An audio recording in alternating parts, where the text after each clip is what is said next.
Amos mga kalaon, a day in my life as a probinsyano dito sa syudad. Samahan niyo ako sa araw ko.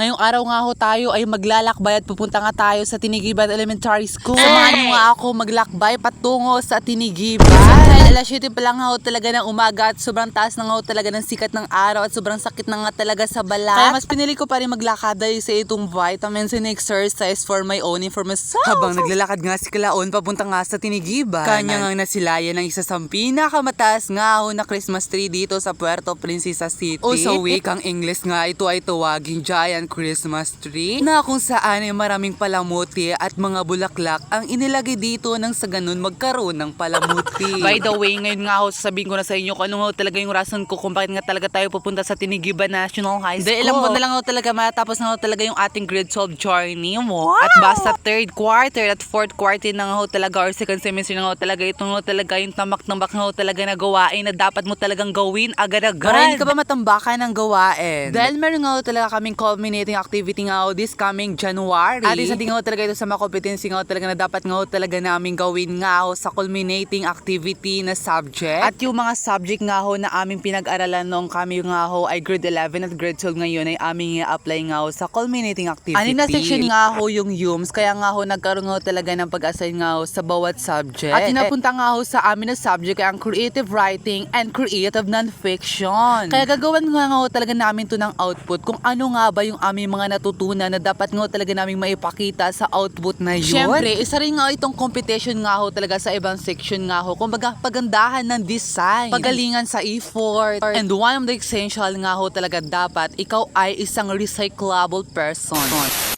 This is the part of our making of our output. Alas 6 pa lang nga ho ng gabi ay pinalabas na ho talaga kami ng aming teacher dahil nga ho tapos nga ho talaga yung aming mga discussion. Kaya sabi ko dahil nga ho maaga pa rin naman at talagang sayang naman yung oras kung di namin nga ho gagamitin yung oras. Kaya sabi ko mas maganda ho talaga na mag-overtime kami ngayon na gawin nga ho talaga namin yung mga dapat namin pang gawin. Nasa ganun ay mabawas-bawasan na ho talaga namin yung aming gagawin. Then may mga ilan nga ho talaga akong concept nga ho talaga naisip na pang malakasan talaga.